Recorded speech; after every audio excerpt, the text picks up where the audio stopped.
The next day, my glorious king pulled up to the International Guild Conference in the U.S. Reporters swarmed outside like flies, and he asked Adam why they were all up in his business. Adam said the media probably found out he curb-stomped Thomas Andre. My glorious king walked inside with one goal in mind and no time for Dong-Soo flashbacks. He had questions, and once they were answered, he planned to dip. Every guild leader in the world was packed into the room, and the second he walked in, all eyes turned. Whispers filled the air about how he beat Thomas within an inch of his life and saved Tokyo while doing it. Soon the presentation began, and a scientist named Dr. Belzer waddled on stage, looking like he had not slept in weeks. He started talking about how gates were going wild, and also dropped a new term called the Magisphere. According to him, some weird magic storm was forming above 9 places in the world.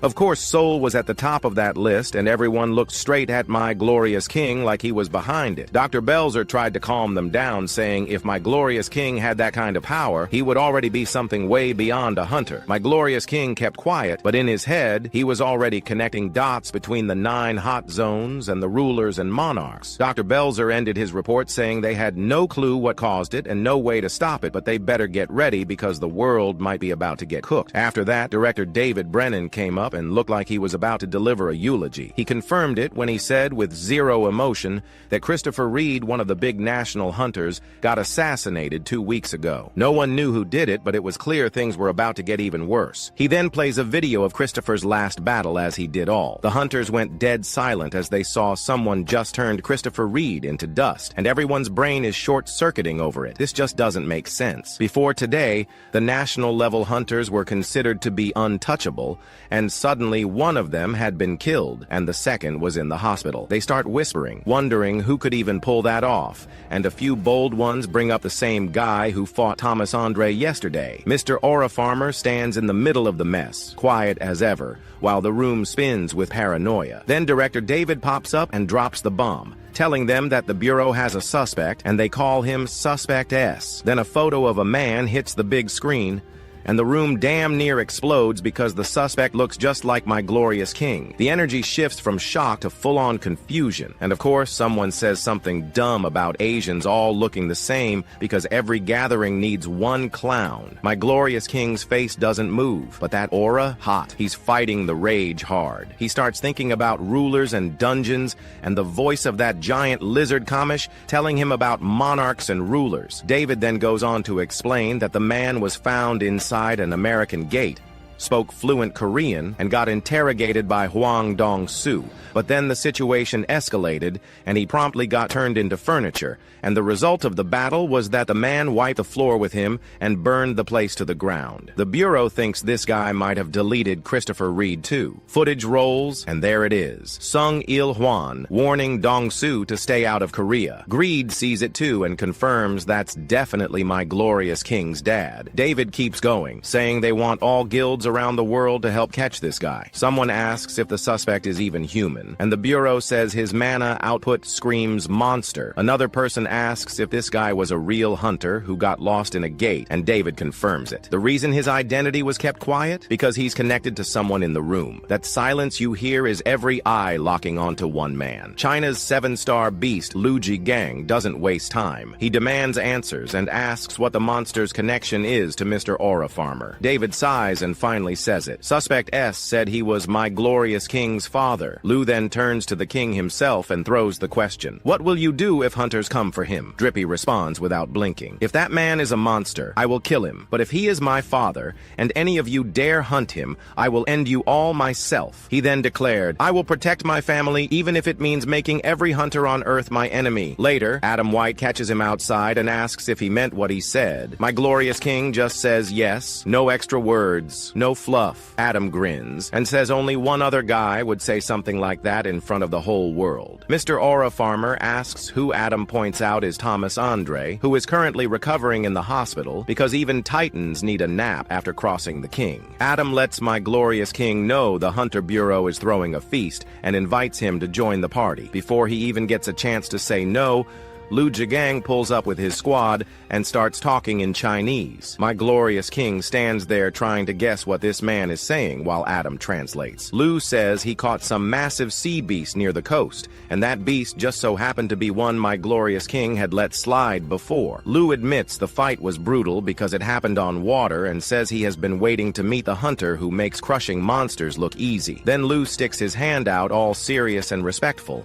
My glorious king looks at him and thinks he expected an angry troll, but this man might actually be cool under all that grump. As Lu leaves, Adam translates another message telling Jin-Woo that he hopes Suspect S is not really part of the king's bloodline. Adam adds that Lu meant no harm, and Drippy just nods, says it is fine, and keeps it moving. Then David Brennan swoops in trying to have a word with him, and suddenly my glorious king is sitting across from Ms. Sellner. She greets him all calm, saying it has been a while, and he immediately wonders why the upgrader came back into his life again. He says he never thought he would see her again, and she tells him she has been stuck in a repeating nightmare, telling him how lately her dreams show the strongest hunters being hunted and dying, and then those deaths start becoming real. My glorious king asks if she means Christopher Reed, and David confirms it, telling him that they warned him, and the man ignored it and got himself erased. Sellner keeps going, saying the ones killing hunters are not stopping, and it is only getting worse. My glorious king asks if she is here to warn him too, but Sellner says no. She came to ask him to protect the others. She tried to use her dream ability to figure out who the hunters were, but the second she tapped into that power, it booted her out of the dream. She remembers hearing a voice right before waking up. When my glorious king asks what it said, she replies that it told her to return and prepare for war. Hearing that,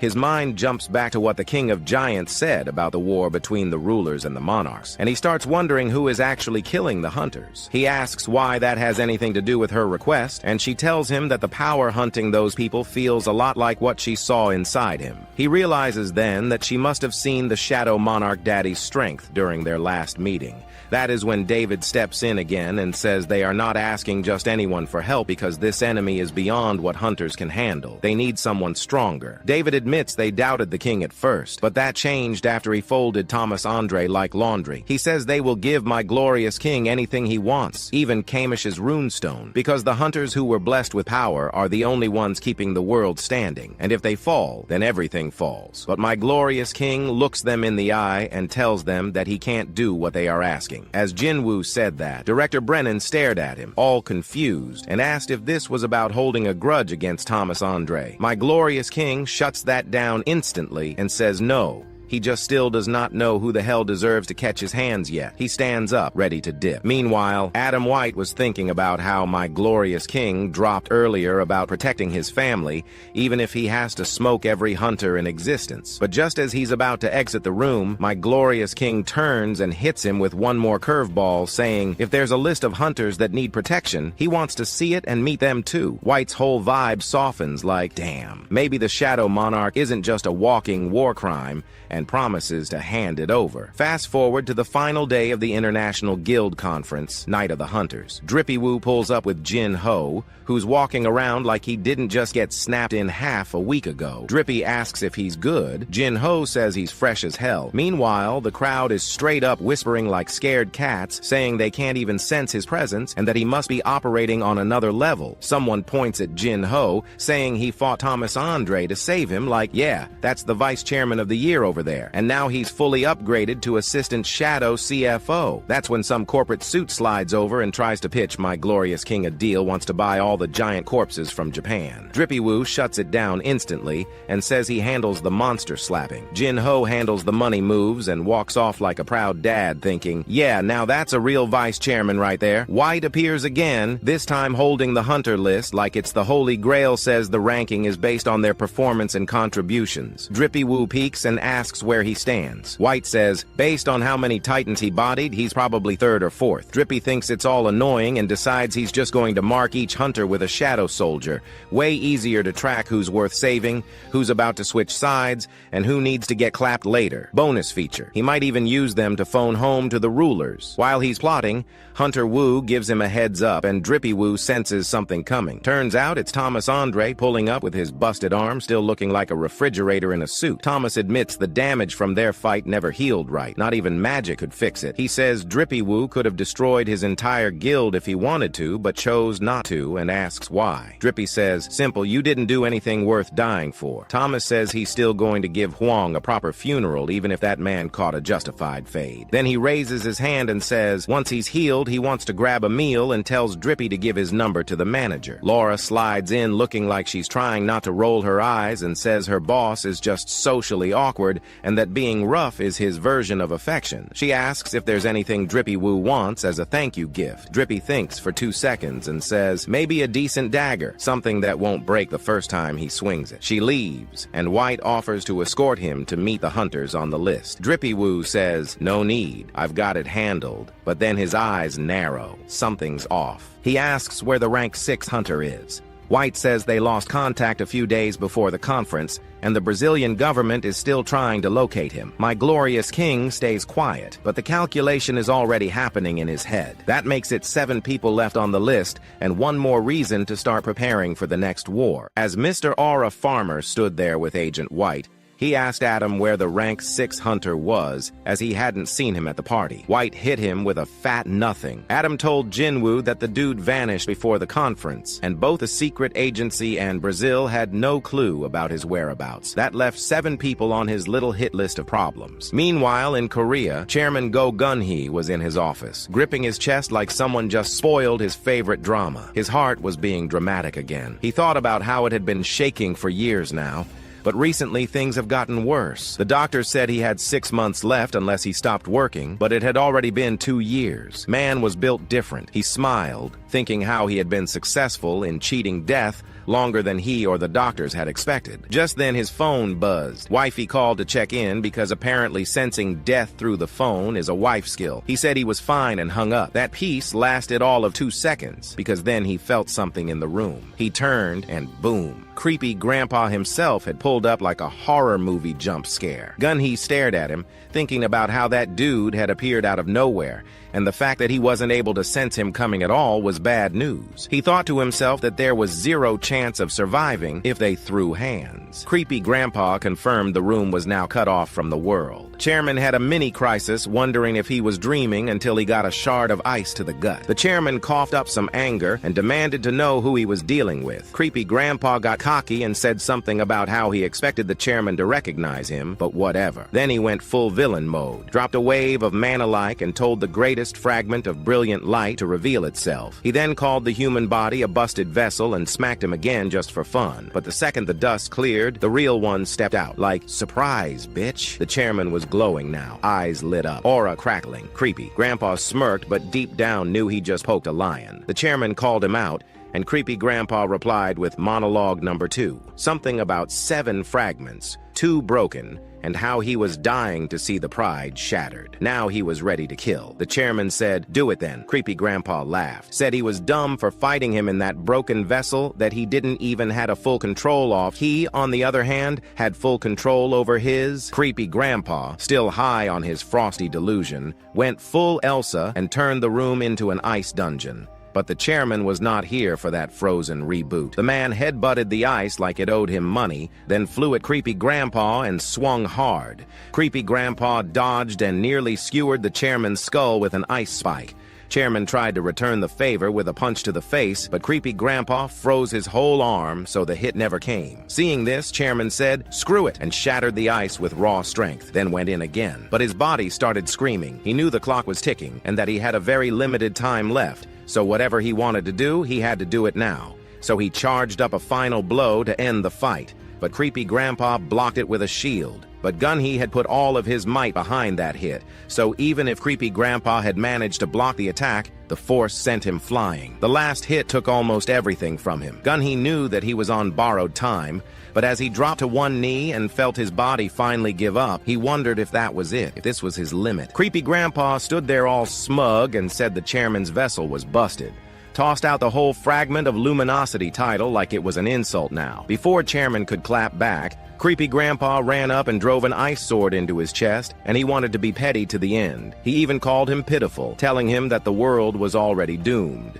even mocked him for fighting without backup, but the chairman smiled. He said the whole fight wasn't just for show. Creepy Grandpa got curious and asked what he meant. Chairman chucked a fireball and shot it towards Creepy Grandpa, but he just sidestepped it and got away from the blast radius before Creepy Grandpa was clowning him for that pathetic attempt. But as the fireball hit the wall, it blasted off quite a significant portion of it. It took this frost fuck a hot moment to realize that it was Goonies' purpose from the very beginning. The whole dimension seal snapped. Creepy Grandpa tried to keep his poker face, but he was clearly rattled. The chairman gave the go sign, and a shadow soldier popped out. The same one my glorious king had left behind on Gun-Hee to keep a watch on him. Creepy Grandpa squinted like that little ant offended him and said, "What could one abyss freak do alone?" But halfway through his monologue, he realized something was very wrong. That soldier wasn't just weird, it was dangerous. Creepy Grandpa bolted after it, but the ant was already gone. Creepy Grandpa chased it down and slashed at it. He landed a hit, then froze. Not because he missed,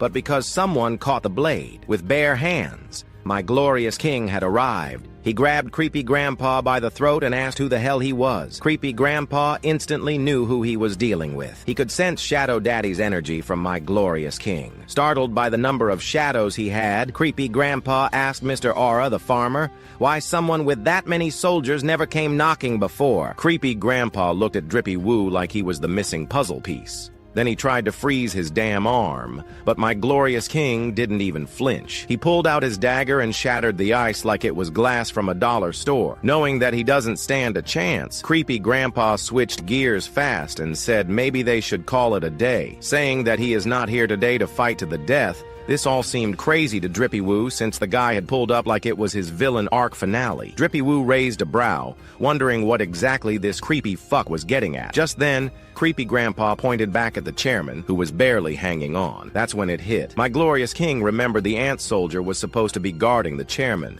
but Creepy Grandpa already had a whole plan. He summoned an ice blade and lobbed it straight toward the chairman's chest. Drippy Woo used ruler's authority to stop it, but the system hit him with a big fat no, informing him that the opponent's magic is too strong. Drippy Woo panicked, and then he threw a dagger to intercept it, but the blade swerved mid-air like it had beef. So Drippy Woo chose to block the attack himself and saved the chairman. But when he turned around, Creepy Grandpa was already mid-escape through a portal. Drippy Woo was not letting him leave without a receipt. He used Dagger Rush and sent every single blade in his arsenal flying. One dagger clipped Creepy Grandpa in the shoulder. The old man lost his cool. He then threw all the demon lingo he had in his vocabulary and called Drippy Woo a mere vessel, saying how dare he have the audacity to injure him. With that, he told Drippy Woo that he'd be back and left the dying chairman like some twisted parting gift.